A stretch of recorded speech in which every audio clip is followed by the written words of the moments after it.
Alright, here we go. Here we go. Hello there, Boy. This is my channel. We're here. It's Friday. We're gonna do some writing. Big surprise. Who would have guessed that the thing he does same time every Friday? He's gonna do it. Yeah, he's gonna do it again. Watch out, he's gonna do it again. Oh boy. Hopefully everyone is having a good Friday. That sounds like I'm talking about the religious holiday, but I'm not. I'm just making a general remark. Hope everyone's having a pleasant Friday. How's that one? I know I am. Well, I mean, not really. I have an annoying situation at the day job that is ongoing, so you know, there's a good chance that there will be an odd random pause or intermission during this stream, depending on if I get calls.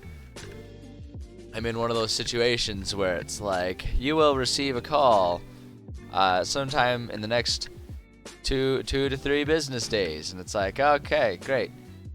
That's just wonderful. That's not helpful, and I've got other things going on. It's like, can we handle this via email? Call? Okay, I guess we're doing it by call. So that's my life as it is, which is, I feel like most everyone can probably relate to the fact that that's not super exciting and super fun. But hey, you know, we can rant about that all day long, but I'd rather not. I'd rather actually just get to doing some writing, especially since I'm starting a couple minutes late because of the situation. So I'm gonna bring us over to our live scene here. Yay, there we are. Yay, hooray, awesome. Alright, so today is Friday, which means we are going to work on our ongoing campaign project that we've been working on. We're midway through creating a campaign. It's entirely homebrew in my homebrew world. My homebrew world. How's that? Is that good? I don't know. Does that count as karaoke? Am I gonna get copyright slammed for that? I don't know. I'm pushing it. I'm pushing it. Anyway, bad, really crappy jokes aside, this is my homebrew world, and the campaign that we're working on takes place in it. But I'm trying to write it in such a way that it doesn't necessarily require being in my world to work. And I think largely it's easy enough to do that, as long as you just keep things pretty self-contained within the regions and the maps that you're working on, which is what we've been doing. So to give just a background, though, about my world and how things work, I guess there is a certain aspect of it that makes it pretty tied into my world, but it's like, it's all background information, and you could kind of make up any reason you want for why the world exists as it does, because that's like the hang up, is that it like the world. So this is my homebrew world. It's a world that a couple thousand years ago, apocalyptic event happened that caused all kinds of rips in reality to be torn asunder between the mortal realm and all of the ethereal and elemental planes and all that good stuff.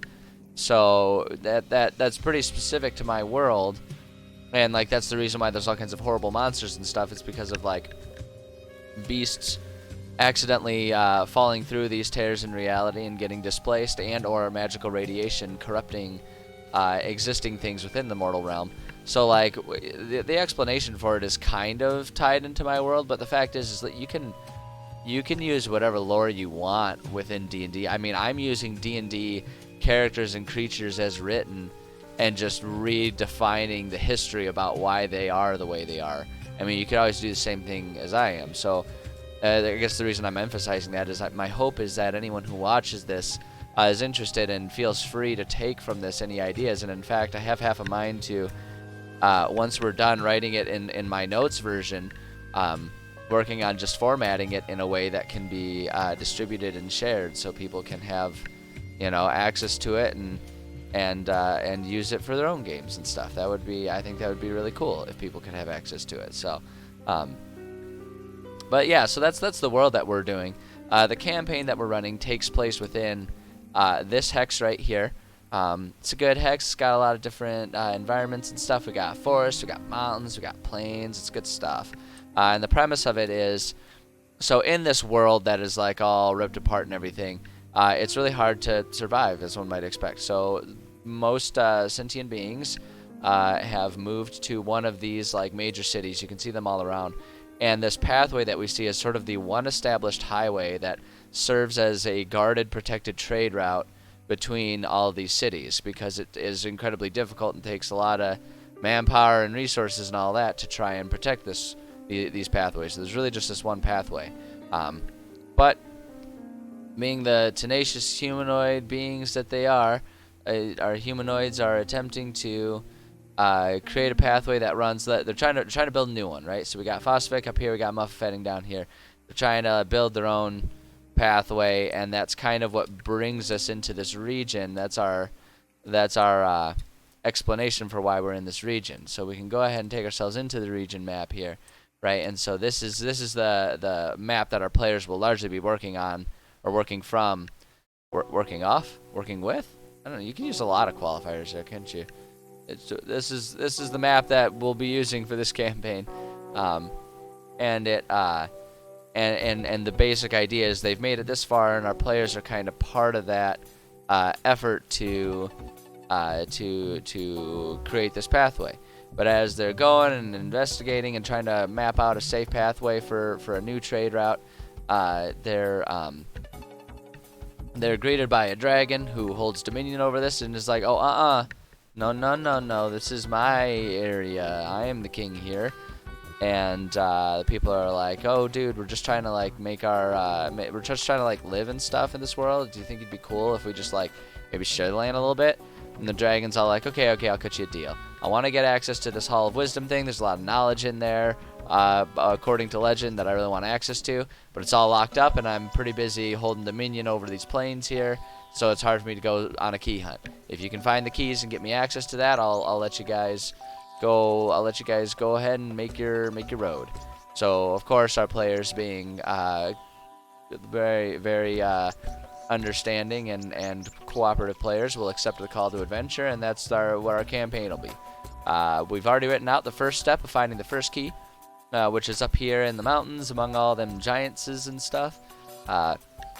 So go up there, go among the giants, find a key, and then go back, and then they get their clues for the next area, which is there we go. There's my hotkeys, which is going to be down here among the abandoned dwarven city, or so they think, of Kagdaral. They go down there thinking they're going to find a key, and instead, first off, they find all kinds of Duragar in there, and then players can figure out how they want to handle that.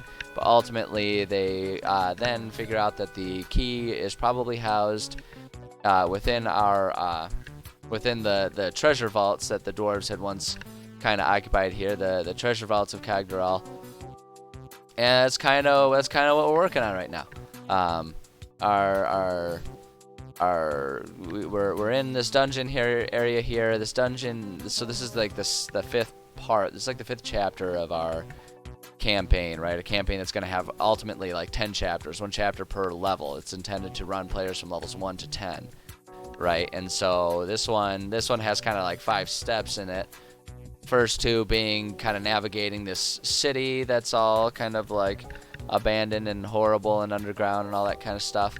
And then the tunnels, which were kind of established and meant to be kind of a confusing labyrinth, to make it hard to steal, the treasure, because like that's kind of the point of having vaults and locking away and hiding your treasure so people don't steal it, right? And so the dwarves would have done that, and then we're now on to the last stage. We're getting close to actually finishing this up. We're on to the last stage here, which is so part of the final sort of defense that the dwarves had set up that's still kind of in place, despite all the years that they haven't been around to like maintain, right? Because magic is magical, and it just magically lasts for magic amounts of time.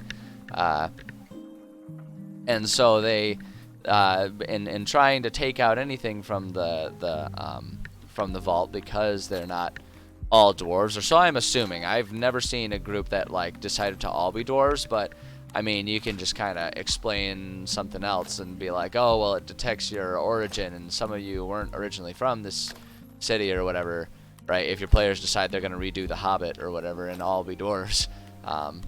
The point is, like, magic detects that they're trying to take stuff out of the vaults when they're not dwarves and all that kind of stuff, and so, like, the final trap is that the tunnels that they were traveling through collapse, which kind of forces them above ground, and now we're giving them just like a real curveball, which the more I think about it, the more I'm amused by the concept.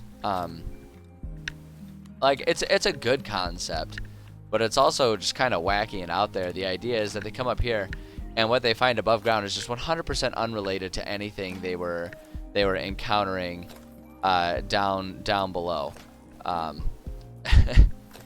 Because down below, right underneath, they were doing they were working on going through this like horror show of like really weird mutant creatures and everything.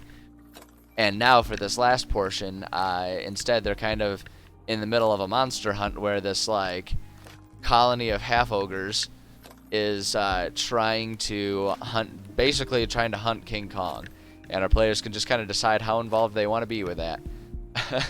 so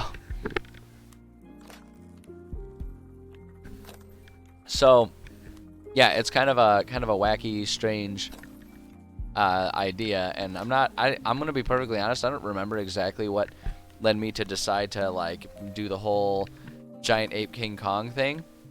It might have just been scanning through the challenge ratings of monsters and finding an appropriate boss and thinking that the monkey or the giant ape sounded fun, and then just kind of going with it. So here we are, this is what we're working on. So that kind of catches anyone who's unfamiliar, up with what we are working on here. And yeah, this is where we're at. So let's see here. So let me pull up our notes. Let's see, that's what we were working on yesterday. We don't need that today. We need to come into here. Don't need that. That's for my other game that I'm running at the moment. We want to come over here to the vaults here. So we got 9 more rooms that we gotta kind of add details to it. But like the thing that's really exciting is once we're done with those 9 rooms, we're done with this chapter essentially. So hi, Kitty. We have our editor here. You can see her tail. She's coming to check up on how everything's going. How are you? Did you want to snuggle? What are you doing? You're just gonna stand awkwardly? Okay. Well, you know, she is a cat, and this is what cats do. I know, Kitty. You just go ahead and stand kind of in front of the monitor and make things difficult for me. That'll be perfect. It'll be, at the very least, it'll be on par with how things normally go. So, okay. So first off, I've kind of mentioned it. I'm trying to be better about like sticking with this. I'm going to set a goal for how much progress we're going to make today, so that way I can hopefully stay largely on task and get some stuff done. And so let's see. We're going to work with. I want to try and get 4 rooms done. I want to be done with I want to be through room 5 of this. Excuse me, by the end of the day, or by the end of the stream, I should say. Which kind of turns into by the end of the day, because I won't work on this after the stream. So by the end of the stream, whatever I'm done with will then also be all that I'm getting done with by the end of the day, I guess. I don't know. So room 2, room 3, room 4, and room 5. There we go. And then we could just go ahead and make ourselves a checklist to stick with. Let's see. If I bring this over here, there we go. If I bring that over there, we can just kind of tuck this right here so that it stays visible. So that way everyone in the audience can yell at me and help keep me honest. But yeah, that's perfect. So let's dive into it, shall we? So we've already kind of determined what is going to end up in each room. Which is a perfectly good first step. We just use random dice rolls for all of that for most of it. Sometimes I'll throw in like a specific danger or reward in a room if I have a specific image in mind that I'm trying to attain. But it's, you know, for the most part, I like doing it random because then it kind of turns everything into a creative writing exercise. It's a lot of fun that way. A lot more fun that way, I should say, rather than just trying to like always know exactly what's there. Instead, sometimes randomly distribute things. Cattail again. So trying to like intentionally distribute things. If we do it randomly, it just kind of adds that little bit of variety, and it helps me make sure that I don't necessarily always do the same layout, because it can be easy to not realize you're doing it, but it can be easy to just kind of keep recycling the same couple formats, right, that you particularly like, and that can get a little repetitive for players. So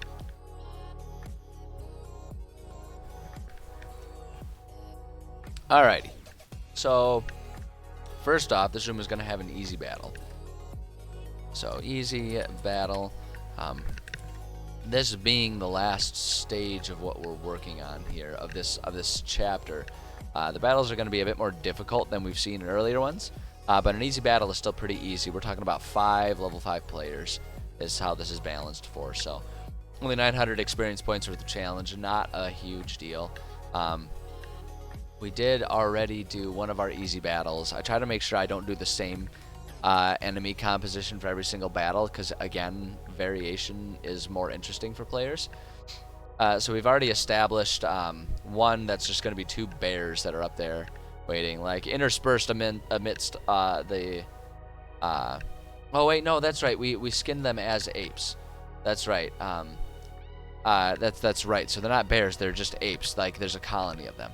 That's what it is, because largely their attacks and abilities are going to be kind of interchangeable, right? I mean, like the bears have claws instead of, you know, like hands, but you can imagine that an ape probably still has fingernails enough to like scrape and claw at you, so you can still use that pretty effectively.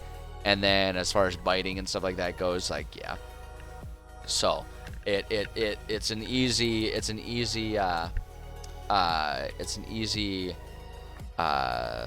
mix and match to do there. So, but we already have one that's got 2 of the apes. So what we might do, so the thing that I gotta pay attention to is anytime that I have apes and the ogres or half ogres or whatever within the same room, when players arrive, they're going to find them already in combat. So the thing to keep in mind is our players may not always immediately go into the fray unless we somehow force the issue, or we could also add extra enemies to try and make sure that there's a significant enough challenge for them when they go there. But like, that's one thing to keep in mind. But for the theme to make sense, I kind of want to adhere to that. But one thing that we can do is we can minimize how many times that happens and just have interspersed parties of all apes or all ogres, right? Or like with our half ogres and stuff. So for this one, right, we got a challenge rating 200 experience points. 4 of them would be 800, 5 of them would be 1,000. I'm gonna err on the side of a little more difficult. 1, because I think it's funny to screw with my players, and 2, so that way we can help kind of offset for the assumption that players will probably skip some battles throughout this whole chapter. And so this, by erring on the side of a little extra, we're gonna make sure that they have the experience they're looking for to level up, or at least be close to it if they don't actually level up through the course of everything. A lot of ensuring that they level up appropriately comes from being willing to dole out experience points outside of combat situations, which a lot of times what I'll do is if they can manage to roleplay their way out of a combat or sneak past or just somehow avoid, at the end of it they get their experience points anyway, so it kind of turns into a landmark situation. But with the addition of side quests and stuff like that, if we keep the experience points and then just like let them possibly level up earlier, level up sooner, then they can, you know, potentially level up and be level 6 going through a level 5 or even higher, you know, because like if they're already level 6, it's not like I'm gonna reset them at like just the beginning of level 6 for the next one. So if they keep leveling up early and eventually are like level 13 by the time they get to the level 10 chapter, then hey, you know, they get to have all kinds of fun, just being literal gods that just, well, maybe not literal, kind of literal gods. I mean, it's like D&D, right? Like people become gods. It's that kind of lore. Maybe they're literal gods. I don't know. Maybe I'm God. Sorry, I got a little into it there. But I mean, it's possible. Maybe I just don't know it, or maybe I'm really good at pretending I'm not God. I don't know. You don't know. No one can know. No one can prove one way or the other, which means it's just as likely to be true as it is untrue. So, take that. Anyway, now that I'm not, I'm gonna try to not power trip too much here, because that just doesn't make for good TV, right? I mean, it kind of does, really. I mean, that's like what the news is anymore, right? It's just putting a hyper focus on, like, that's all the news is these days, which is why I don't watch the news. It's like putting a hyper focus, zoomed in lens on politicians that are power tripping, right? And people love the news. People watch the news all the damn time. So, like, I guess it works. I don't know. This is a bit of a tangent. This is the type of tangent, which is why I have to have my little checklist of stuff to do, because this is the type of tangent that I'll spend too much time on. And now I'm spending even more time by overanalyzing the fact that I'm spending too much time on it. Rabbit hole goes deep here. Easy battle. We're gonna do. We're just gonna stick with 5 of our half ogres for this one. I mean, I guess it would be probably just as quick to type out half ogre as it is to go up there and copy and paste, but I feel like I've already kind of invested in scrolling up there, and I don't want it to have been done for nothing, so there we go. So there's 5 half ogres in this area. So let's take a look at our area on the map here. Where's my freaking... Well, let me organize all my tabs here. I got so much going on here on the screen. My Lanta. There's too much. Too much to handle. Alright,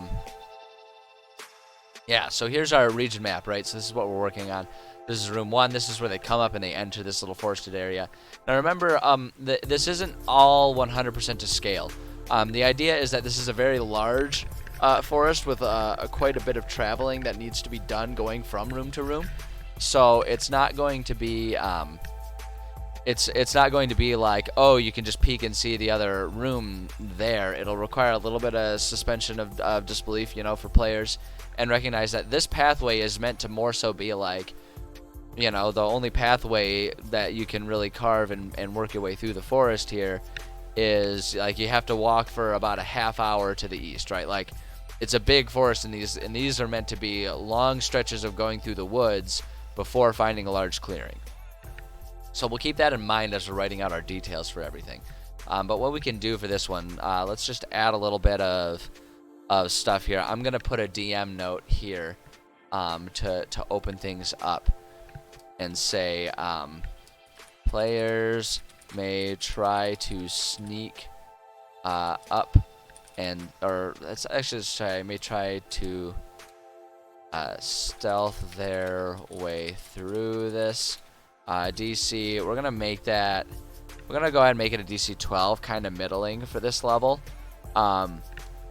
because my idea is that, like, we'll say the half ogres, it's like a hunting party, but they're taking a break and they're just kind of all set up around a campfire, and so we'll say that they can that players can kind of sneak up on them fairly easily because they're awake and alert, but they're not really paying attention to their surroundings, right? So that's kind of like a middling difficulty, I would say. Like, rule of cool and yes and a lot of times will sort of imply that if players want to stealth no matter the situation, we kind of give them the opportunity to at least roll for it. I tend to be a bit more strict about it. One, because I like to make sure things are set up narratively and make sense from the narrative. So if, like, you have a tent of people keeping guard, it's going to be a lot harder to sneak up on a crew, as opposed to, like, if you find a bunch of people where it's like one guard has fallen asleep while sitting up next to the fire while everyone else is asleep in their tents, and that's going to be easy, right? So there's different scenarios that you can allow different difficulties of stealth. The other reason that I do it, and it's like they kind of all play into each other, but it's it's very common that players will, like, there are certain roles and skills and attempts that players will, I don't know that I want to say the word abuse, but will kind of overuse, is I guess the way I would phrase it. And stealth tends to be one of them. Players will oftentimes have the tendency to really try to stealth through every scenario to try and get, like, a sneak attack and stuff like that, and it makes sense. That's why I say it's not really abuse of the system, but they'll use it every chance they can get because it's really beneficial. And if you're a kind DM, you're willing to give them a lot of benefits for it. So I try to lock down where that's going to be possible and where that's not, right? So it's like if they're trying to sneak into a room, but the room is like someone's room at an inn, and that person is up working on their desk, it's like, no, you're really not going to be able to sneak it. They're going to notice the latch opening. Like if you're picking the lock, they're going to hear someone scraping at the lock, right? So I'll do that, and it doesn't necessarily mean I won't let them roll, but I'll like spike that DC way up there and make it so that like, hey, there are some situations where it's just not going to work. That said, in this situation, I think we can give them a medium chance of success. I don't want to lock them away from being able to do this, and so we can just kind of describe what they see.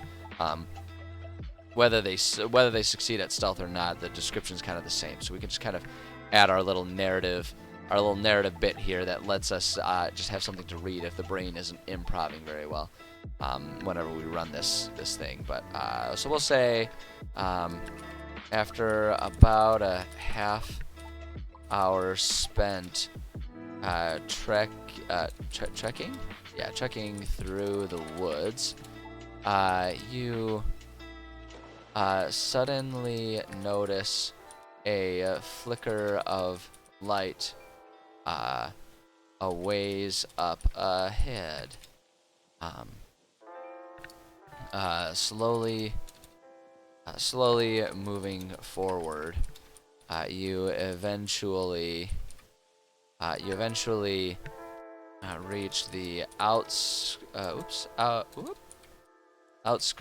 of a clearing, in which you can see 5 small-ish ogres, all crowded around a campfire.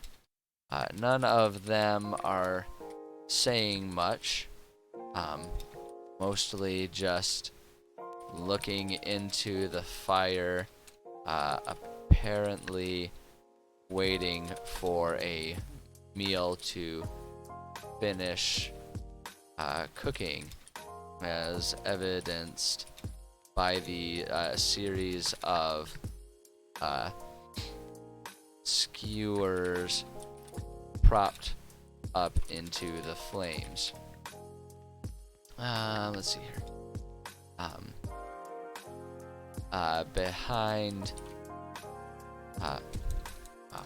Behind most of them, where they sit on logs or on the ground, are various hunting implements, such as spears and bows, all rather large to accommodate the needs of the large ogres. Actually, we're just going to say the ogres because we previously described them as kind of smallish. So, to accommodate the needs of the ogres. This appears to be some sort of hunting party. Hunting sounds like some sort of innuendo towards something that I don't want to know what it is. Something about those syllables all lined up together doesn't sound right to me. Anyway, now that I've called attention to that. And so we can just kind of do that, and then based on if they succeed or not, we can allow for just sort of like yes and improv about, like, you know, how they approach and how the combat starts. Do they try to sneak their way past and around it? Because the flip side of this as well, it's going to be hard to necessarily sneak up on attentive, alert creatures in a clearing. If players stick to the woods to try and bypass, they're probably going to have an easier time sneaking up, right? Or sneaking around in a way. So we can kind of keep that stuff in mind. I don't know that it warrants its own, like, DM note type of situation. But it's, you know, it's something to keep in mind.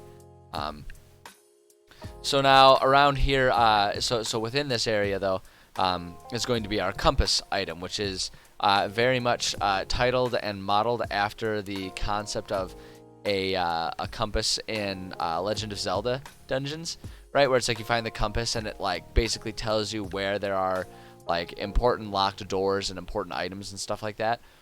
It's very much meant to be something along those lines.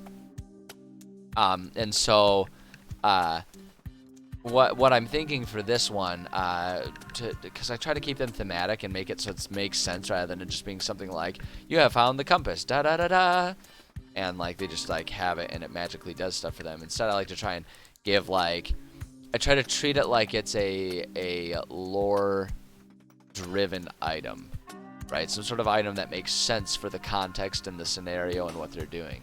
So for this one, what I'm thinking we could do, let's see here, compass. Let's see here. So we can say, let's see here. Two of the ogres who were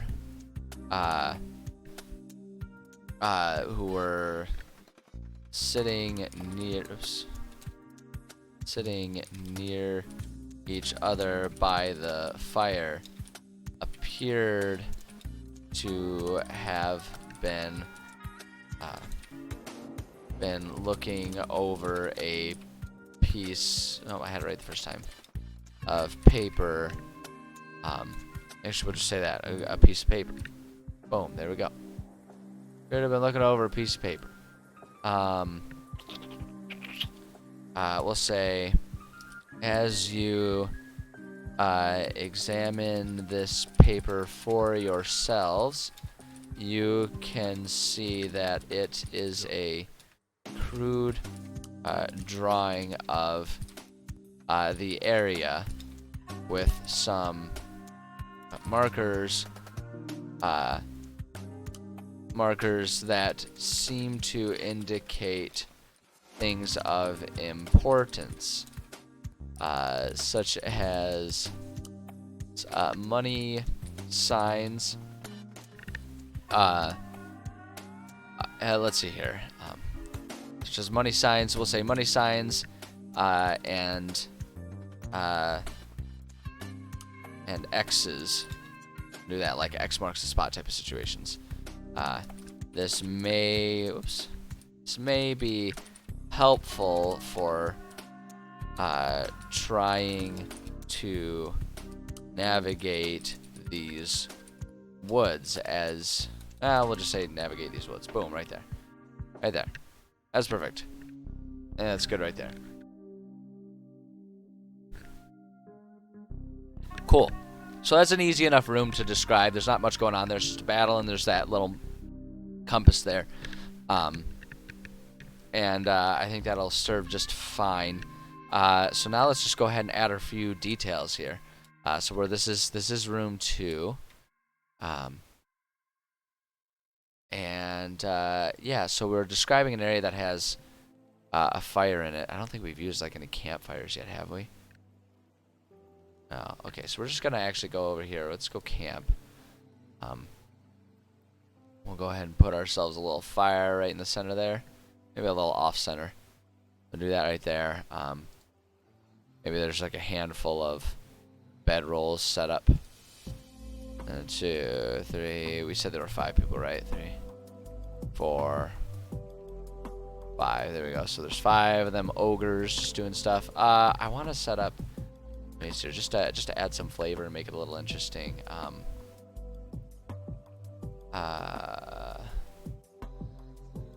me try going. I know what I'm looking for, but I'm trying to figure out where it would be. Let's start off by looking. Yeah, here we go. I'm looking for a couple logs to set up around, like they were, like there's fallen logs and stuff that they're sitting on. Just do that, just to add a little bit of flavor and pizzazz. I want to make sure these are actually set to under. So that way it's not like all the stuff is like floating on top of trees. That's more of like a driftwood type of log, isn't it? Oh, here we go. Oh no, that's too big. There we go. That's what I was thinking. Put like a stump right there, and maybe they pulled out one more log. That's too skinny.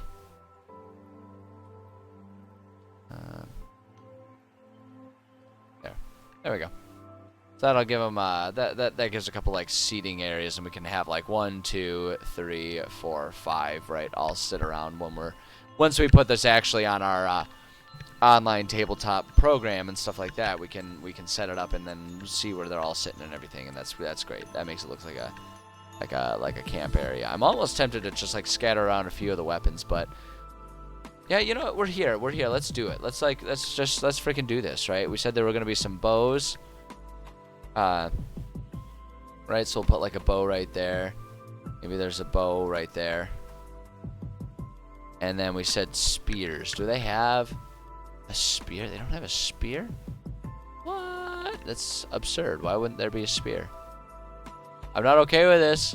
I don't like this. Maybe we can make the arrows big enough. No, let's just go ahead and like just like plop some arrows there to make it interesting, and we'll call it good there. That's good enough. Why not? Why not? Save it so that we don't lose anything if like everything explodes. You know, good practices. Everybody should always be saving very frequently. As I learned yesterday while I was playing No Man's Sky, and the game froze up on me twice, and I had to redo something twice. So I did it a total of 3 times. And like the first time it froze up, I was like, oh no, that's what I get for not saving. Second time, I kid you not, froze up at the exact same place. And 2 minutes before it happened, I said I should probably save in case it freezes again. And then I promptly didn't do that, and it promptly froze up, and I had to redo it again. It was quite the day. I got over it, managed to get through it, but my Atlanta, talk about frustration. All right, cool. So we can check that one off the list. We're already making great progress. Look at me go. Look at me go, staying on topic. Who saw that coming? Not me, because I never stay on topic. It's just like chit-chatting with you guys. I like chit-chatting, and I like going on random rants that are unrelated to most things. Those are two of my favorite things. These are a few of my favorite things. Anyway, all right. Room 3. Ooh, now we get to do a hard battle here. Hard battle, McCormick. Hard battle. Those are worth what, like 1,500 or some sanity? 2,700 experience points. Bit of a jump in difficulty, but hey, this is the last section of this. 2,700. Oops. 2,700 XP. This is the last section of this chapter of the campaign. It's got to be a challenge, right? We gotta make things wild and crazy. That's for sure. So if we got 2,700 experience points to play with, we're gonna be able to really make this a battle for the ages here. So we could just do a large contingent of the ogres that are around here. I think that would work just fine. Like just like another group of them that are all staged up and going on this hunting down Kong King. Kong King is dangerously close to sounding risque. It's dangerously close, but so is King Kong. Really, just the word Kong, like it's close. And then there's that pet toy brand Kong, which I always thought was kind of funny. I was like, what an interesting title. Like, why did they choose that? Why did they choose Kong? Because everyone can say like, oh yeah, my dog's playing with his Kong, and everyone knows what that is. But it just, it's one of those words where I feel like if you didn't have the context, you'd be like, he's doing what now? You gave your dog what? Right? Like that's just, I don't know, just the word. It just sounds. There's something about it. Kind of like the perpetual joke about how like the edge of your elbow, like the point of your elbow is also called the weenus, right? It's like if you didn't have any context for what a weenus is, if someone said like, ow, I hit my weenus, you'd be like, excuse me, you hit what now? Although that said, if someone says that, even knowing the context, I'd probably have the same reaction, because who says that? Oh my gosh. See what I tell you, rants. All right, we're going to go ahead and we got 2,700 experience points we got to do. If we do 2 of the battering rams, it's 22, 23, 24, 25, 26, 27, 28. Yeah, let's do 2 and 3. that again throws them a little over the prescribed experience levels, but I think a little more is better than a little less, because that's usually not going to end up being enough to kill off players, right? If we just give them 100 experience points extra, and that way they can have those few extra. Those few extra will, like, those are the types of situations where having a few extra will add up over the course of a campaign, and combined with maybe some side quests that will earn a little extra XP, will help players perhaps even be like over leveled for like the final chapters later in the game, so that way they can really feel like they're powerful sons of bitches. Which, I mean, what player doesn't love that? So we'll do 2 of the ogre battering rams. Those are worth 1100. 100 pop. Boom, boom, boom. I always put down what they're worth individually, so that way if I ever subdivide the group and have some of them run away or something like that, I have the I can easily adjust the math to make sure I'm only giving them the experience points they need for it. Half ogres, and those were worth 200 experience points a pop. Okay, so that's what the battle is going to be. And so, hold on, let me take a look at our, so we're at number 3 is what we're doing over here. Okay, yeah, number 3 is over here. So what I kind of want to do, so, okay, I'm just trying to think about how to describe this, and I want to try and describe this as like an active hunting ground, right? Because the whole concept of what's happening here is the ogres are hunting King Kong. It won't be called that because I don't want to get copyright struck. In fact, I feel like I'm dangerously close to saying it out loud right now. My NSA agent is looking at me, and he's giving me the side eye like, you are treading very dangerous waters, my friend. You know he is. You know he is. I've got the camera turned on right here. It's like the most incriminating thing I could be doing. So I kind of want to stage this whole area as being like there's signs of different hunting parties and stuff that are out and about. So the battering ram that's over here, or this large contingency is over here, and like Kong King is over here. That's what we'll call him now. We'll call him Kong King. Still just sounds weird. But like he's gonna be over there. That's where his lair is. That's where the boss battle is gonna be. So I almost want the ogres and stuff over here to be like a mini boss battle here, where it's like this is going to be their big main force, like those are their heavy hitters that are ready to go kill the king, right? So I kind of want to describe it as such. Again, we'll do a DM note here. Let's do I actually want to make this one we're gonna do DC, we're gonna make this one easier. DC 14 to sneak up on these dudes. I want to make this one a bit easier because I'm going to describe them as being very preoccupied with making preparations to go and like take on Kong King. So we'll say approach. Oops. Hey, I thought I told you. Okay. Approaching this clearing, you find yourselves spying on a we'll say a small group of ogres with some very large hunting. I did it again. Hunting. Apparently that's what I'm calling hunting now. Some very large hunting implements. So I wanna go back up here. Just wanna see our battering ram.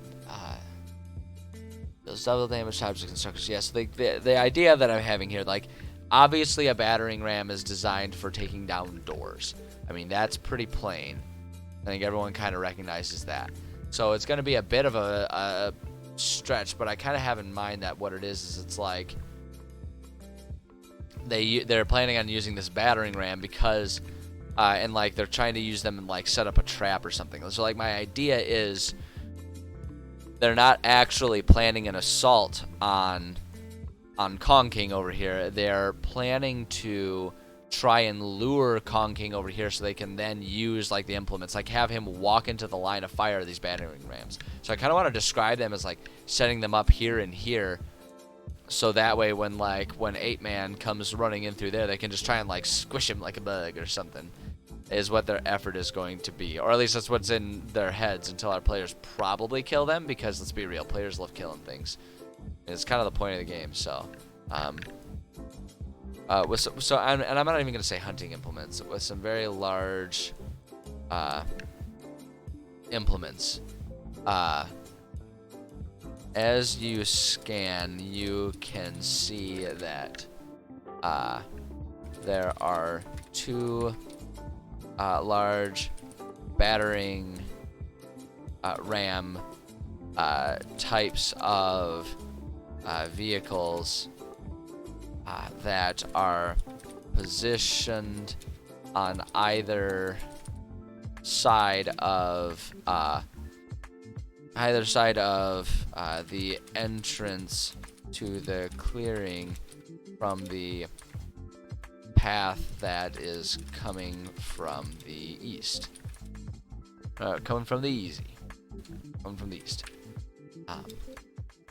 If you were just gonna feed them this, if you were to guess, you would say that this setup is intended to smush anything entering the clearing from that pathway. A handful of ogres stand around the rams, admiring their work, looking quite convinced that there's no way this setup can go wrong. I kind of want to paint the ogres as being like very inept, but very confident in their abilities that they don't have. Right? So they're just like, no, this will work. This is gonna work. This is gonna be great. Just like, how could it not work? The thing stands there, and you let them go, and it smushes them. How could that ever fail? Right? Like, that's their attitude. Like, this is brilliant. They're all just like patting each other on the back, like, boy, ogre number 1. We sure did it. Yeah, you're darn right we did it, ogre number 2. We made that happen. I actually really like that idea. So we'll just like set it up like that, and then what's the reward? Oh yeah, an empty. No reward in this area. There is apparently very little of value. Very little of value that was owned by these ogres, or at least nothing they took with them. A few rancid rations and a handful of weapons that are far too big for you to use effectively. I hate to say it. But we're not going to. My games, I'm not a fan of having my games have like the crazy big JRPG swords. I'm sorry. I know some people love that stuff, but I'm not. It's not my bag. You know, everyone's got their own thing, and so I don't want the anime swords, personally. So it's like, if the sword's too big for you, it's too big for you. It's too much metal, you can't handle it. Especially if it's an ogre made, because it's not like they're sitting there like highly refining Damascus steel, right, and making these things like light, like the lightest but most effective metal that they can possibly forge, right? These things are things that are just like, they find a little bit of ore, roughly melt it down, go bang, sword shape, good enough, and then trust just the sheer brute force to be what causes it to cut into you, rather than any sort of razor sharp blade or lightness. Just the absolute brutality is the idea. So Yeah, so I think that's good, and then we'll just kind of describe this as empty. I give players a reward in most every room. I like to leave every once in a while. I like to leave at least one empty room just to, prove to them that I giveth and I can taketh away if I so choose. So that's pretty good. We're pretty much good there. I am gonna I think it's funny. Here we go. That's not really a battering ram. That looks like a battering ram. That's like so big though. I kind of imagine these being a little bit smaller, so we're gonna put these at half size. Yeah. We'll put that one right there. We'll put that one like right there. And that's like the way they've set this up. Like crazy obvious. Actually, wait, hold on. I'm gonna do this a little bit better. I do like the idea of it being pretty obvious and them just like really being like so patting themselves on the back, like, yeah, we did it, man, we did it. No one will know. They'll never know. They'll never know what's going on. They'll never see it. They'll never see it. And the thing that hurts is that they would probably be proven right because they're going up against a giant ape, which, while apes are relative to other animals very intelligent, relative to like a sentient being, like, well, sentience is like a question mark. It's not really the right word to use. Like an advanced sentient being, like even an ogre is in comparison. They're not gonna have the prowess to keep up.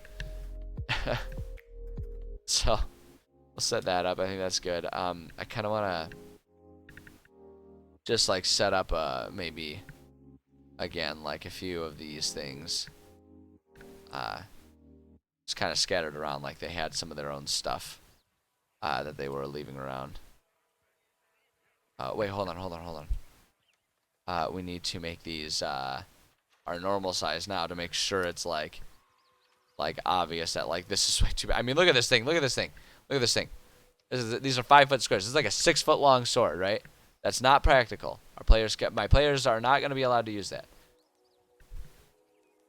We'll go ahead and set those over there. They got a couple swords, and then maybe, oops, nope, there it is, and then maybe a couple bows. There we go. Perfect. They just kind of set that stuff up there. Oh, you know what? There's one thing that I have not been doing in here, and I need to do.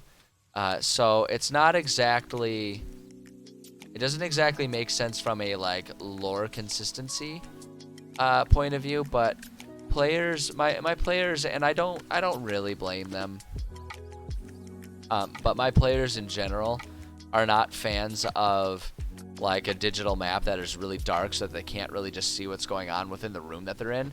So I, as a courtesy, even though I really enjoy the sort of more dynamic lighting, as like a courtesy and a compromise, I will provide a little bit of light so that there's like basic light for anyone to see. Thank you, Samuel Nile. I appreciate that. Glad to have you here.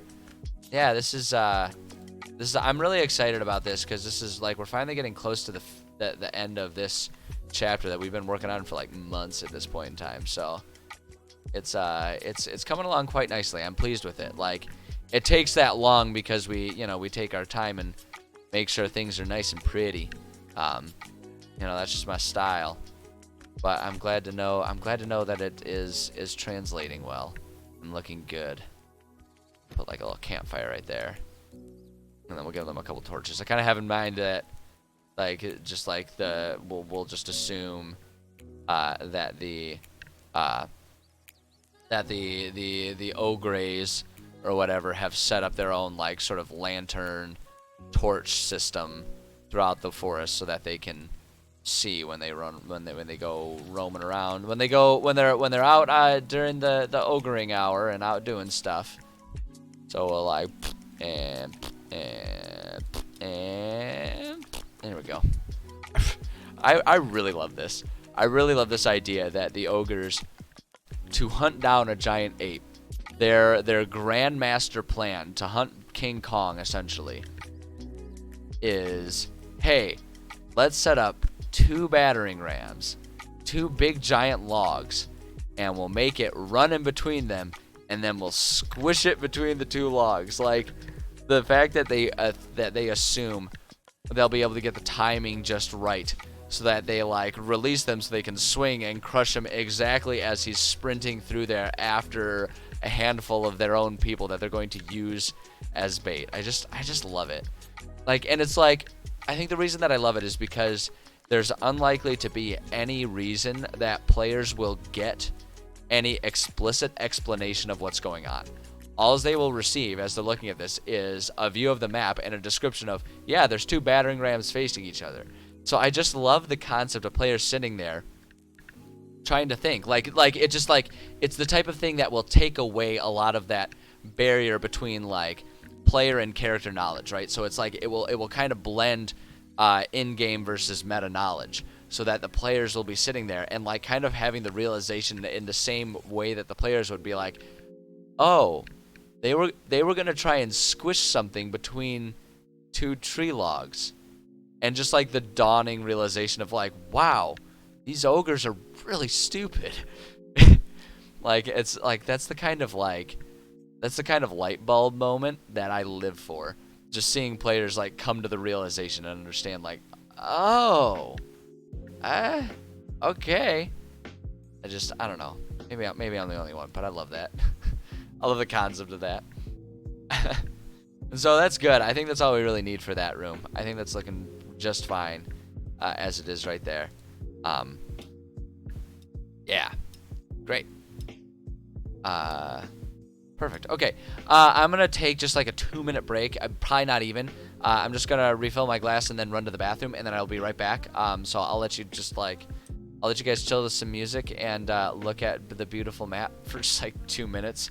It'll just be really quick, but the body has needs, and this is one that I do not want to do on stream. That'd be quite embarrassing. So I'm gonna go make pity whistles. I'll be right back. I appreciate you guys' patience. We'll be back very shortly.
Alright, we're back. I appreciate the patience, everybody. I do appreciate it. My bladder appreciates it. And yeah, let's keep on trucking. Keep on going. There we go. Okay. We're making good progress. I might actually like stay on task enough to get done what I had intended to get done today. Who saw that coming?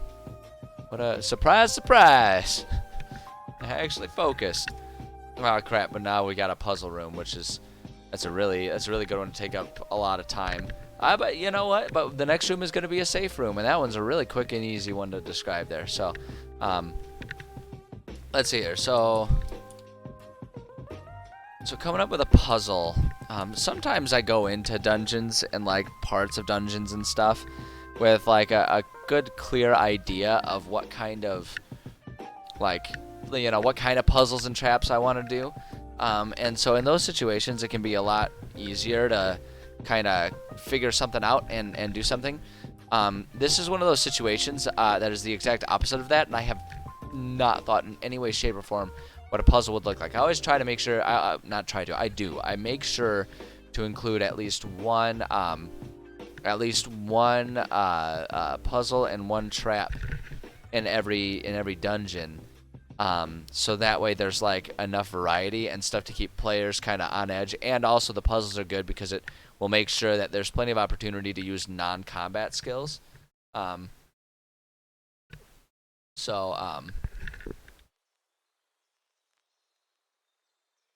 So yeah, that'll be great. Let's see here. Yeah, so I want to do a puzzle. Sorry, I had a bit of a brain fart. I've had stuff going on in my day job that like just a thought about it just popped back into my head and maybe had a brain fart there. Okay, we need to make a puzzle. I'm focused. I'm back in, baby. So yeah, I have no idea what to do for a puzzle. So we're gonna go to one of my favorite resources here. This Kassoon. If you're not familiar with it, it's a wonderful resource. It's a wonderful resource that has a lot of really cool tools, including a lot of really awesome generators. And one thing that I will use a lot is I will go to our puzzle generator system here, and it's just got a bunch of puzzles that like you can kind of tell have been submitted by like users and members and stuff like that. So there's a finite number of them. It's not like an infinite like AI type generator, but it like the thing that I like about it is it will give you just sort of a random idea, and usually what I'll do is I'll try to take one of the first two, because it'll give you two, and I'll try to take those first two and I'll try to mold and massage one of them until it kind of fits the needs that I have at the time, and it turns it like you'll notice a trend when I'm writing things for my D&D games, right? When I'm taking the time to write out these campaigns, I really go through a lot of efforts to make sure that the process of writing it is more than just a tedious checkbox series, right? Despite the fact that I've like made a list of checkboxes to get stuff done. I try to make sure that writing it is a creative writing process. One, because this is a big part of my fun as a DM, right? Like I say this all the time. The fact is, as a DM, my job during the game is to lose, right? So it's like you have to be able to find your fun in the process through means other than playing and winning battles and stuff. And so for me, creating things and having it be like a creative writing process and just like a fun thing to sort of puzzle your way through trying to create this rich, cohesive world, that's a lot of the fun for me. Including also finding things that I think are fun challenges and then watching my players sort of discover and like succeed through them. That's like the fun part too. So I really like using this because it kind of injects some of that creative writing that I'm talking about that I really like to have in my games, or in my writing processes, I should say. So what do we got here? A fork in the road with a portal in the way of each path that transports players unknowingly back several hundred yards. They continue to come to forks in the road until they figure out what's going on. I immediately like that, and that works really well in this woods.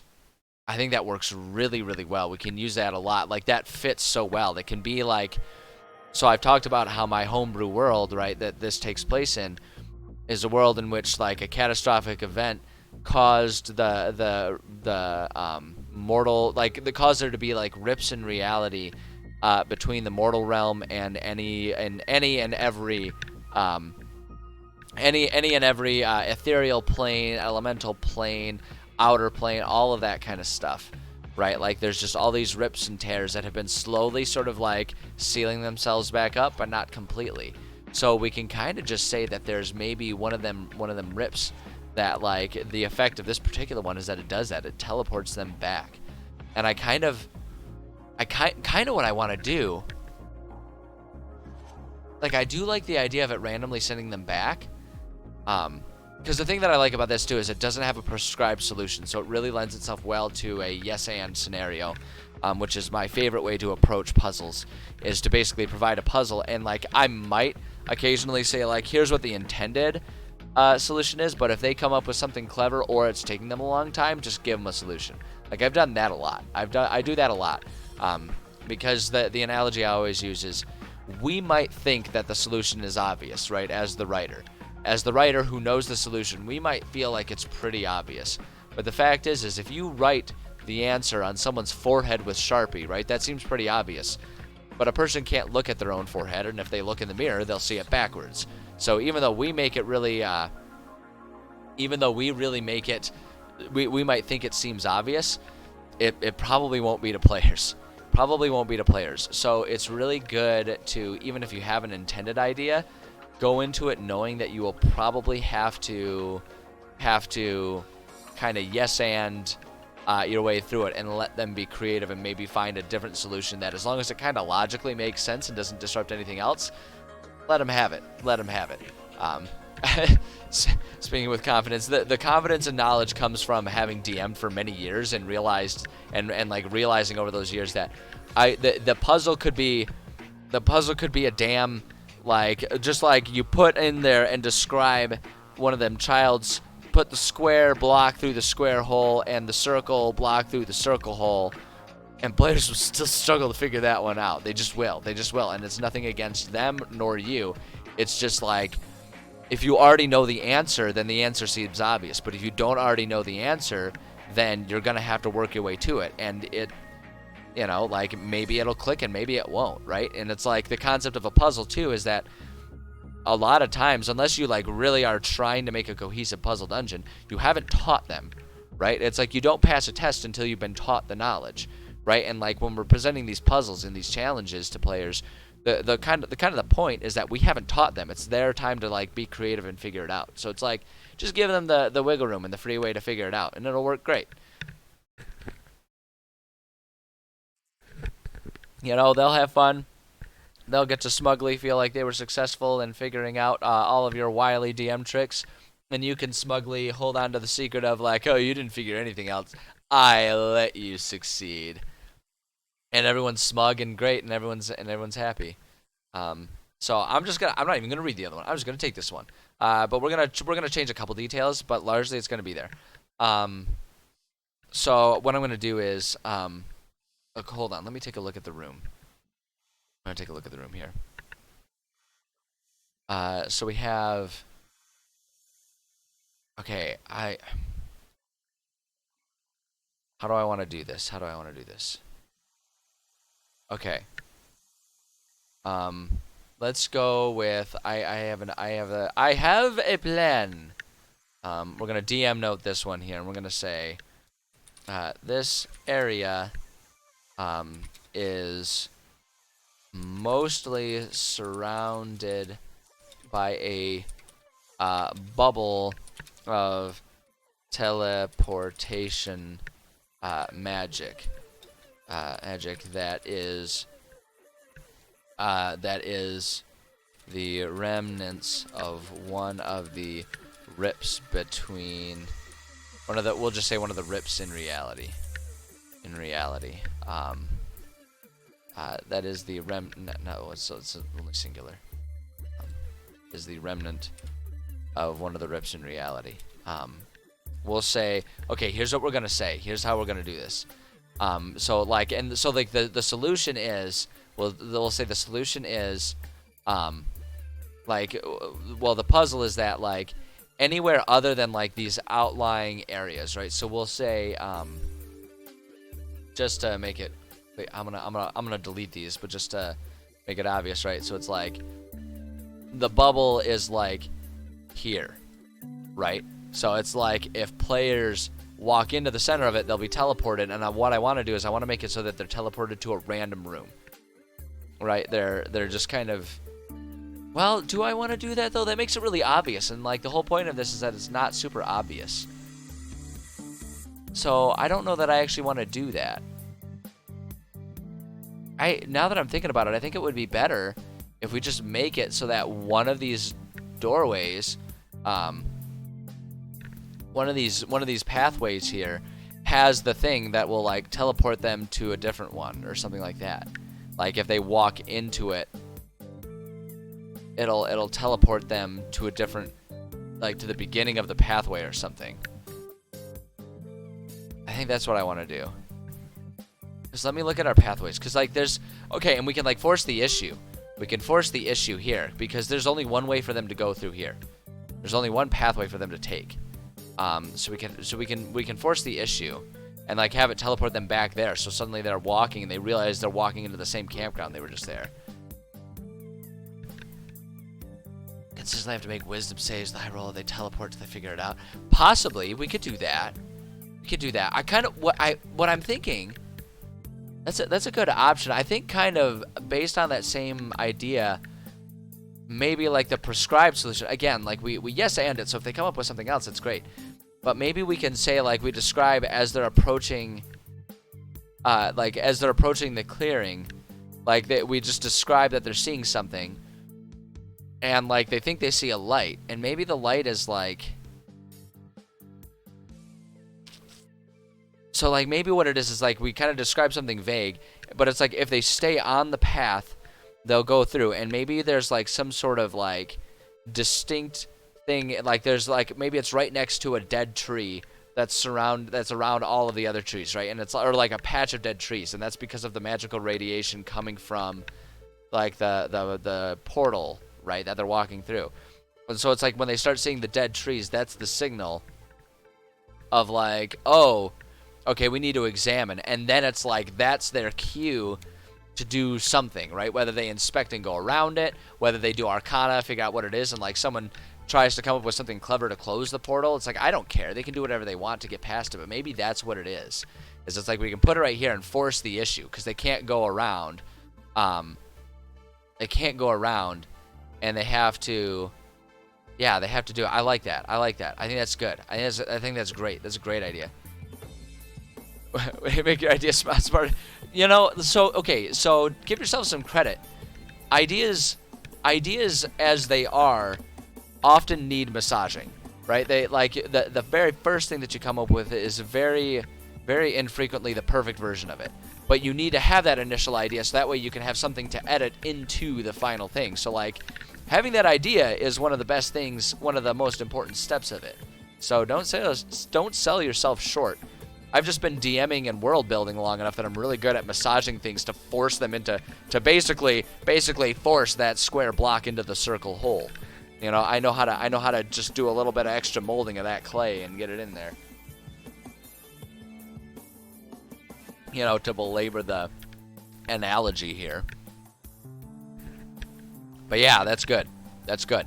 All right. So we're not even going to put, oh, you know what we can do? Check this out. We'll describe it in a second. But we're going to go to, where are they? Where's trap, treasure, tree? We do have a couple dead tree things, right? So let's take some of the smaller dead trees.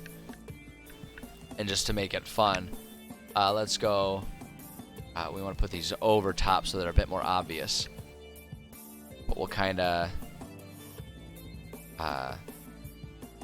we do like that, right? Then it's like, okay, yeah, now we got some random stuff going on here, or some random like dead trees, and that can be like the signifier. Because again, remember, like these aren't the pathways aren't to scale. For the sake of not having a map that is like the size of an entire room, right? Like, you know, or a map that's so big it crashes the server. We've kept it to our standard like poster size that I always use, because like I've got a 2 by 3 foot poster that I just put white paper on and like drew a grid on the white paper. So it's like it's one of them like really crappy plexiglass poster frames, right? And so you can use like dry erase markers and stuff, or wet erase markers, to draw your maps and stuff, and that's what I use for the battle map. And so I have it set to being 24 by 36 so that I can have inch squares on that thing.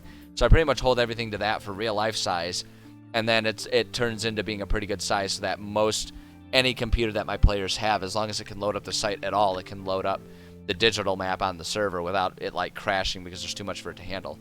But in order to conform to that size, we're keeping the pathways short. But these are meant to be all like roughly a half-hour walk going from clearing to clearing along the paths. So we don't need to worry too much about there being like giveaway stuff going on here.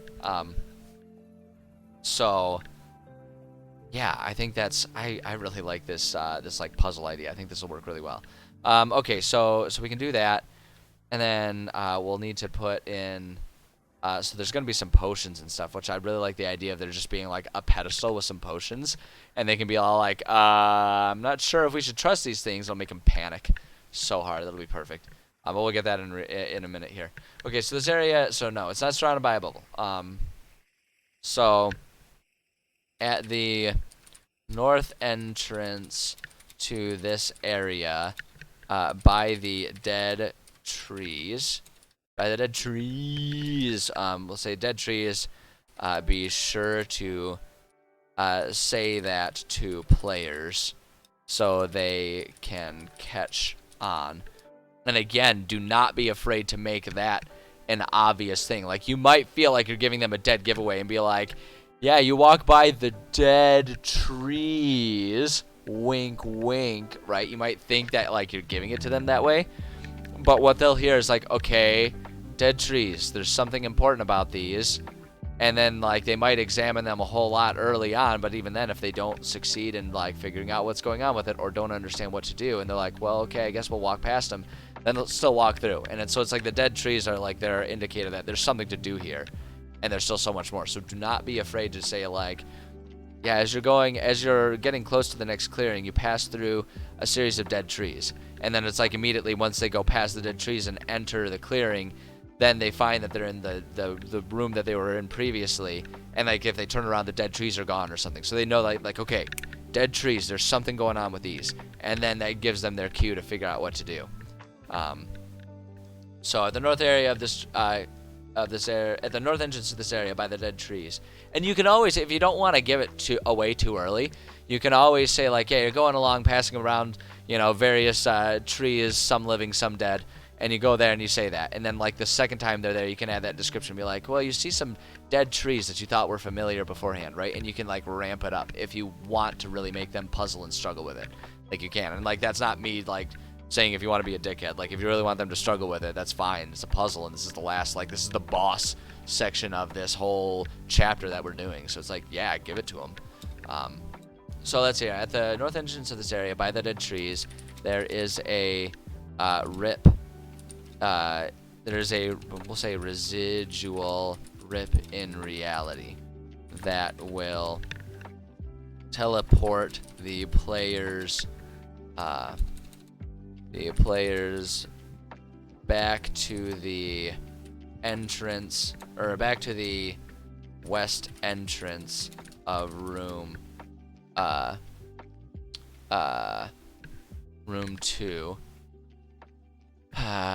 Back to the west entrance of room 2. Yeah. So that they repeatedly walk into that clearing rather than progressing. We'll say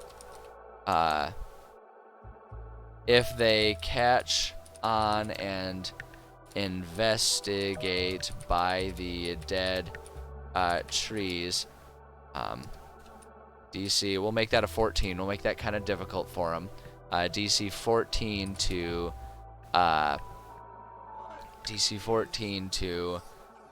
notice something is amiss.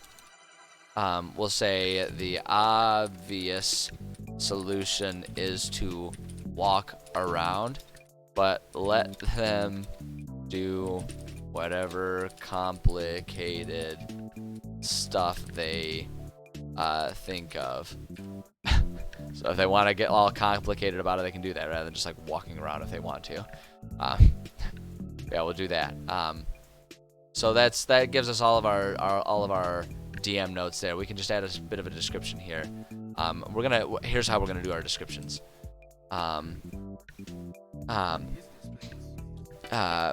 Moving onward, you travel south for a long while. Eventually, you think you can see a clearing ahead, just past a few dead trees. As you, and like, yeah, we'll say, and then we'll say, here's what we can do. We'll add a DM note here. Actually, no, I want to do two things. Oh, for crying out loud. Leading up to the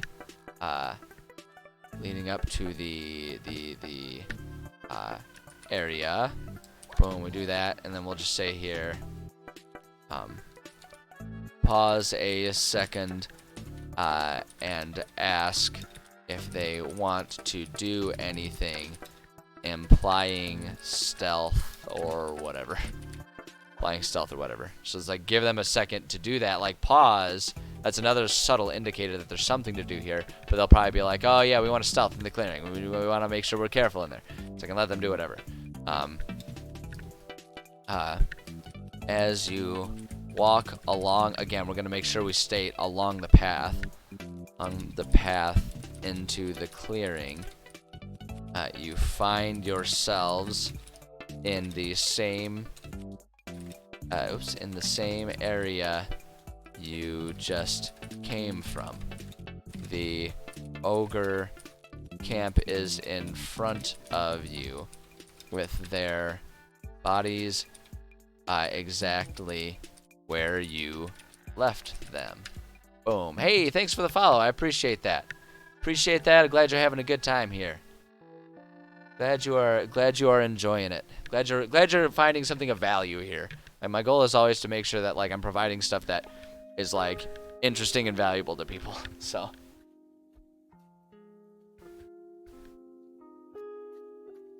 alrighty. And then okay, so now we gotta just add when they figure it out and make it past the portal. Now we'll just add another little description. As you enter the new, or the next clearing, finally, you see a strange sight. In the center of this area is a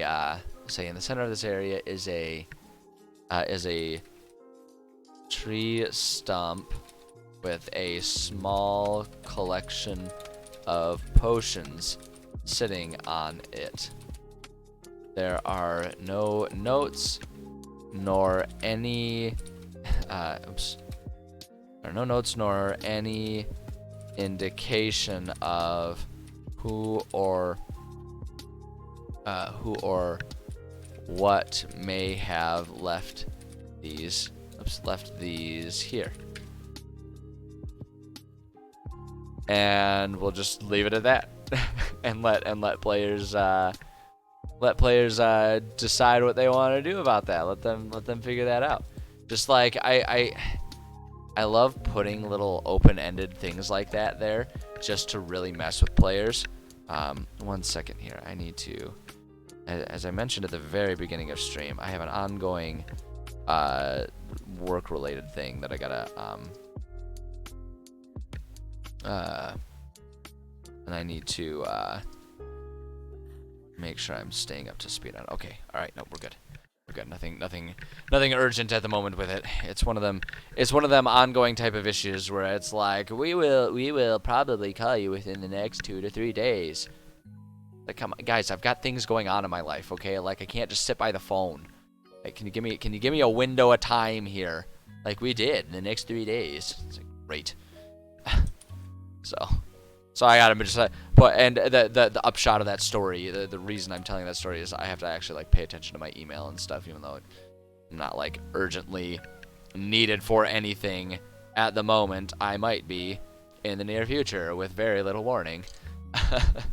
All right, potions, potions, and then we will let's see, we'll just say see above description of room. We'll make that a DM note though, just so that we know we're not supposed to read that out loud to our players. I mean, it's not like we're giving away anything, but it does kind of pull back the curtain a little bit, and who wants that when you're trying to have an immersive experience, an immersive gaming experience? All right, we'll do 3 greater healing potions as our standard, and then I'm just gonna take a look at the potions. I like to give them 3 like greater healing potions, and then I like to give them 2 potions per potion room, like 3 healing potions of like kind of whatever is an appropriate level for them, just so that way it's like, because I tend to sort of have my dungeons be more of like a mega dungeon type of situation, and I tend to put restrictions on long rests, so you can't just like abuse the long rest system. One of the best ways that I found to do that my players actually enjoy is like when they have stepped away from like whatever their nearest base camp is, right? When they've entered the dungeon, they kind of have like 7 days worth of rations available to them, right? So it's like, you know, you can, and using your long rest, like that means you get like 6 long rests, right? Because that long rest will then advance you another day.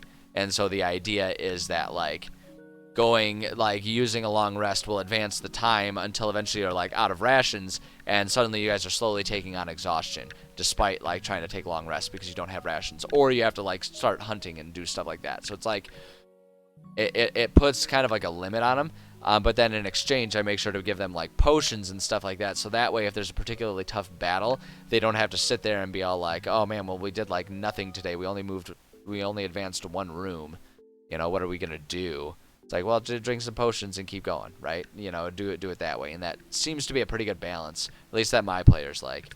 So I give them some healing potions, but I also like to just give them like fun potions to just like, you know, give them different resources to do. And so I always start off by just like kind of scanning through our so we're at common and uncommon. Let's see here. Yeah, and these are for like later levels, so they're kind of at the common and uncommon level of things. So we'll filter.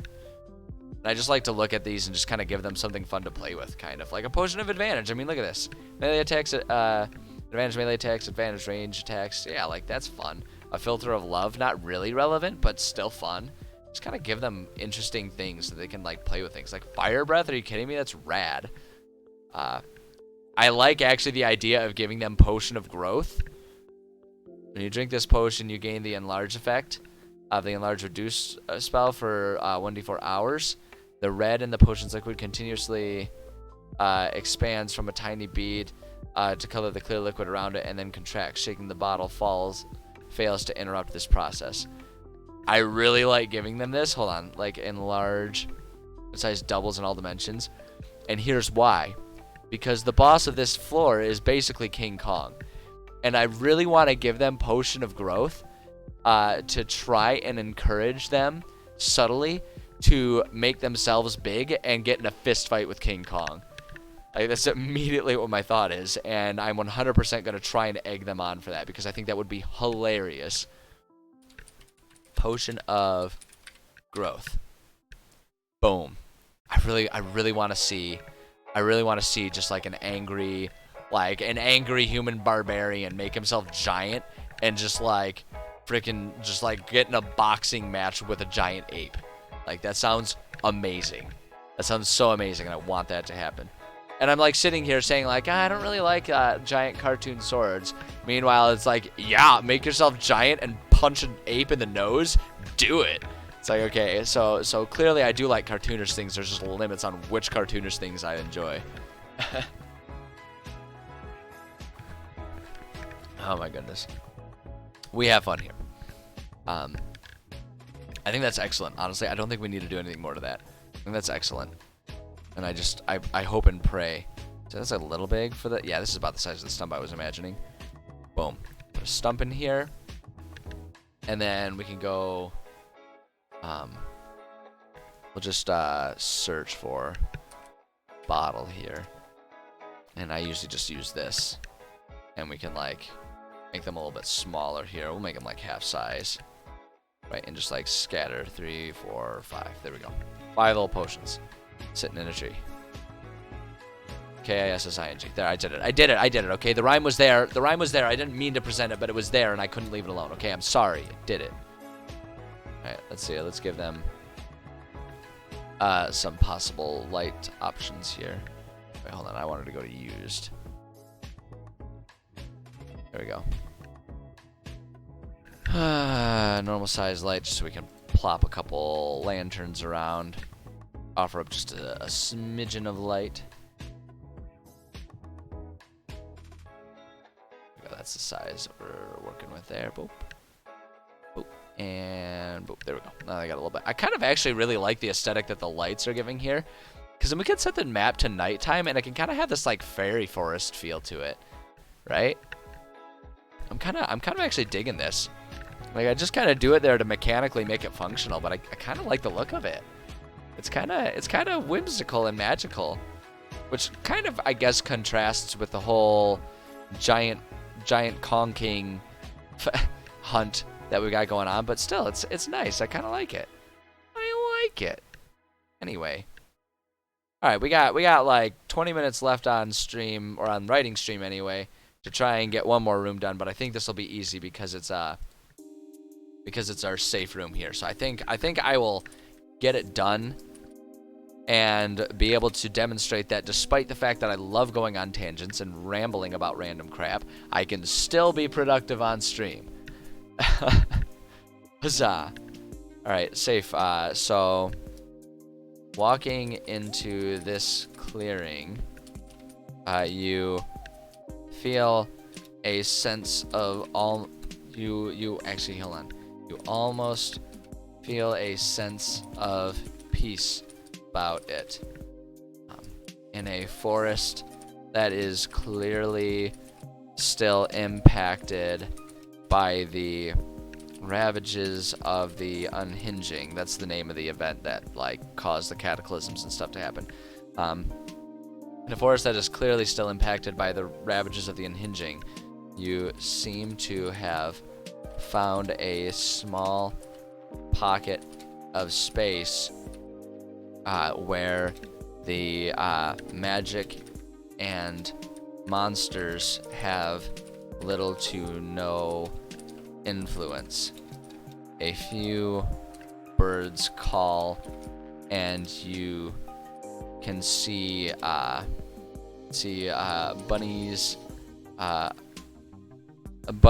hopping on the ground. I don't know. You can see bunnies. We'll say I can describe that better. I can be more poetic about this.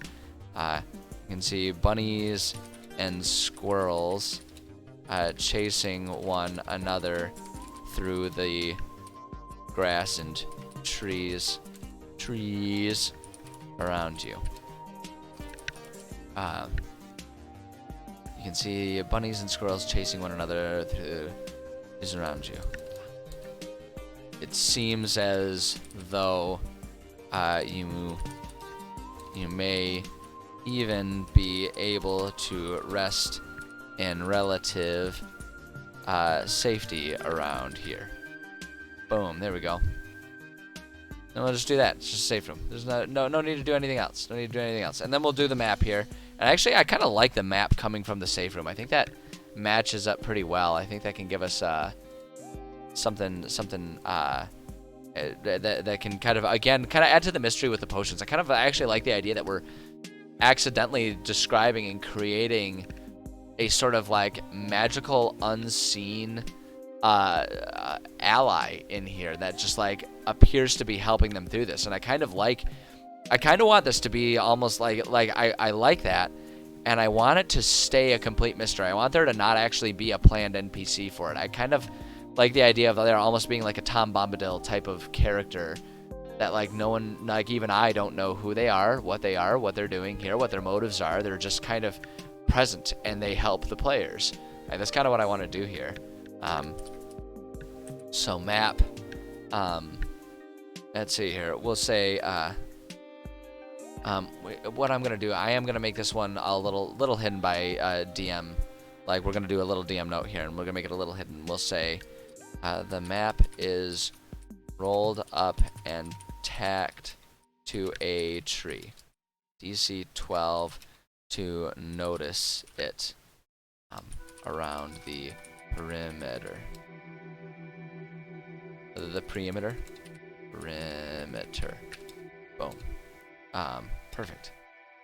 So we can do that. And let's see here. Map is rolled up and tagged to a tree. So you'll have to notice it around the perimeter. As you scan this peaceful clearing, you notice a small scroll that is tacked to one of the trees. Pulling it down and opening it up, you can see a very neatly drawn map of the forest. Marked on this map is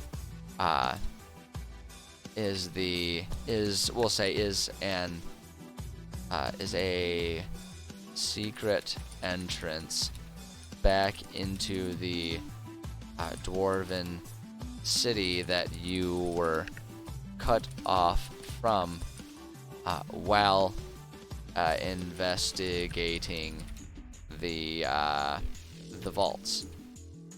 Boom, there we go, and we'll just offer that up. We'll just offer that little bit there, and that's like, I really like the idea that someone's like putting these things to try and help the players, but they won't really ever be able to know who or what or why.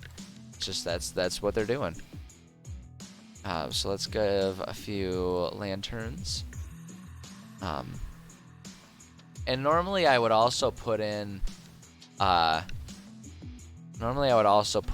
the little scroll, but since it's tacked to the tree and we have all these overhangings, I don't think it makes sense for me to actually put that in there. So instead, just to spice things up a little bit here, oh no, we need to go to Object Tool. I want to go to Bushes. We're going to put some bushes around in here. Go under here so we can... Yeah, there's just like a little, maybe like a little bunch of bushes around, and you know, just kind of like that. There we go. Alright, that's nice. That looks nice and pleasant there. I like that. I like that a lot. Wonderful. Oh, that looks really good. I like that. I think that looks really nice. Let's just see something here. Ambient light, yeah, we would have to like change that. I couldn't remember if they actually had like a nighttime thing to actually make the map look a bit more definitely nighttime or not within map thing, but they don't, and that's okay. That is okay. So beautiful. How about that? That's really nice. All right. So okay, so now I'm in a pickle. Because normally I would have about 15 minutes left on stream here, but honestly, that's a good stopping point.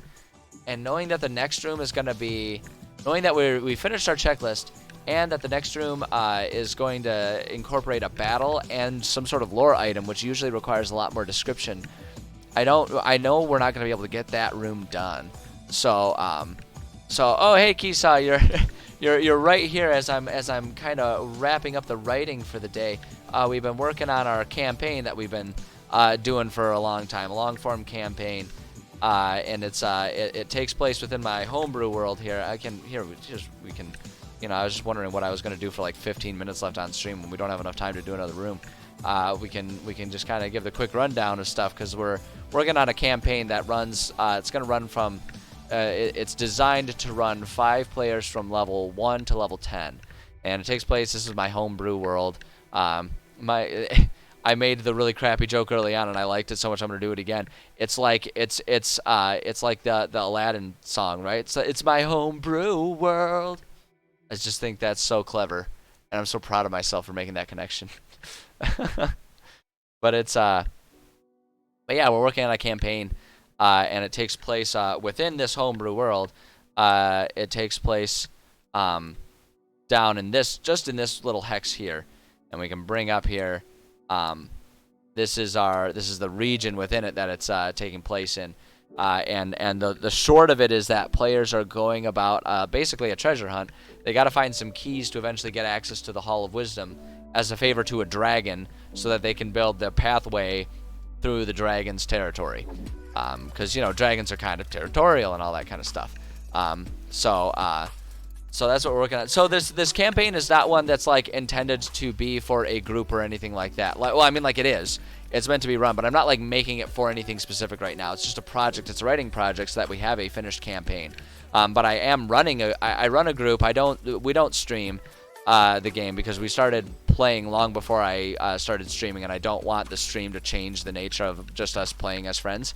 But I don't want to be writing something that I'm actively running a campaign for, because I don't want players to come in, want to watch my streams, and then accidentally spoil things for themselves.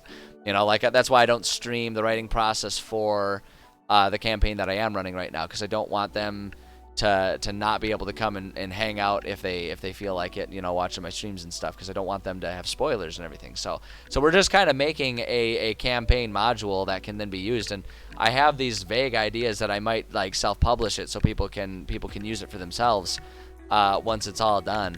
But that's what we're working on, and we're probably somewhere in the vicinity of halfway done with it. We're on chapter 5, which is 4 players at level 5. And so we're getting close to being done with that. And so we've been working on it. Started off underground.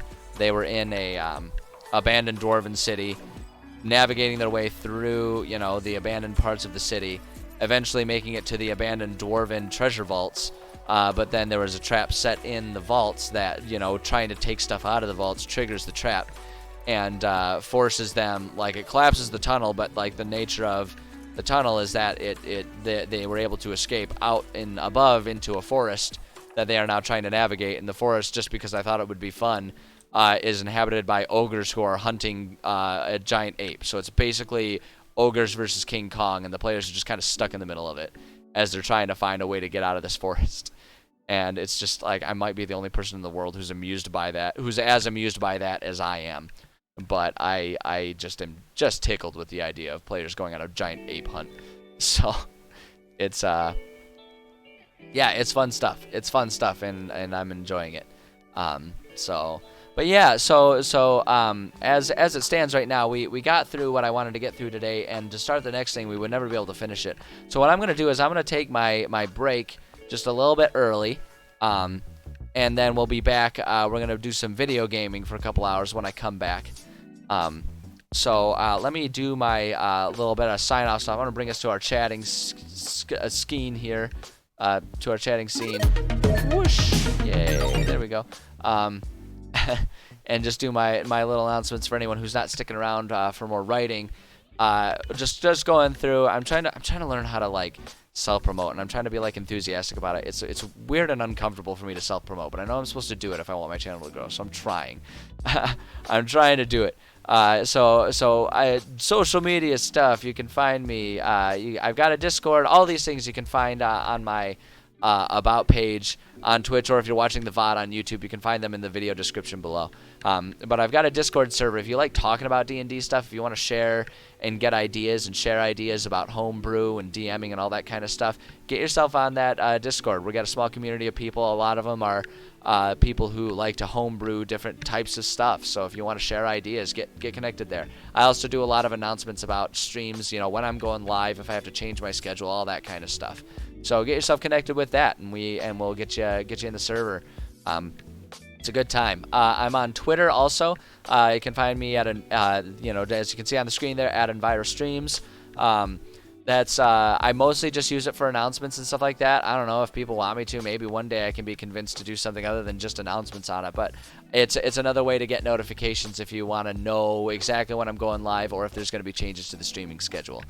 So that's a good one. I have an Instagram too. That one I do a bit more stuff with. I share a lot of stuff that like I mention on streams, but doesn't make it on stream. So when I talk about kickboxing or rock climbing and stuff like that, I'll post little snippets of the training and stuff like that on there. So if you think that sounds like fun and you're interested in that, go check that out. And then, as I kind of already mentioned, and some of you may be watching on, I do have a YouTube channel. All the VODs go there. I've got a handful of other projects too that I'm starting to work on. I don't know what I'm doing for them, but you know, I'm trying to learn how to do some video editing and stuff like that. So if you're curious about whatever the results for that will end up being, you should go check out the YouTube channel. And then the last link that you'll find there is the donation page. I'm a very new streamer trying to kind of break into this area, and honestly, the most helpful thing you can really do for me is all of that, you know, like and subscribe stuff. It's a broken record to always say it, but the fact is that stuff really helps. You know, it helps to slowly grow the audience. It helps when you come in and stop by for 20 minutes and just see what I'm doing. All of that stuff is really helpful. But that said, I know some people really like to go above and beyond to help. I've had a few people ask me about it, so I do have the donation page. If you want to help me, you know, start getting resources so I can do more fun projects, better equipment to improve the streams and stuff like that, you can make donations, and everything that gets donated goes back into the stream, so that way I can try and make more better content for you guys. So that is there. No requirement at all to do that. It's just a resource for those that really want to be supportive and see me continue to grow, which I appreciate endlessly. But yeah, so that's kind of it. It's Friday, so I will not be streaming this weekend as always, and we will be back next week. As of right now, next week I should be streaming my usual schedule: Monday, Tuesday, Thursday, Friday. Starting 11:30 a.m. Eastern Time is when we do our writing, and then switching over to gaming at around 1:30. So yeah, we'll catch you next week. If you're not, unless you want to stick around, I'm going to be doing some video gaming. I'm going to start a new game today. I've been doing American Truck Simulator, but I'm going to be honest, I kind of feel like I need a break from that one on Fridays. So I've got a new game I am going to start playing. I'm going to start playing the Planet Zoo game, because I freaking love the concept of designing a zoo. There was that Zoo Tycoon they had a long time ago. I loved that game, and I haven't played Planet Zoo, so we're gonna give that a try. We're gonna try and make a zoo. So if you wanna watch me just goof around with some animals and stuff, stick around. I'm gonna take like a 15-minute break. We'll be back in like 15 minutes. That's what a 15-minute break is. It's redundant. But yeah, I'll be back and going. So I'll leave you guys here with some music, and then you'll see a small blip when I switch the stream over. But yeah, other than that, that's all I got for you guys. So thank you so much for stopping by. If you're gonna, like I say, if you're gonna stick around, you might notice a break in the stream. I will be back, I promise. But yeah, other than that, I appreciate you guys. I appreciate all of you guys, and all of you guys supporting me. This is so much fun. I love streaming. I love that there are people that are interested in the stuff that I'm doing and like to hang out while I'm writing. I think it's awesome.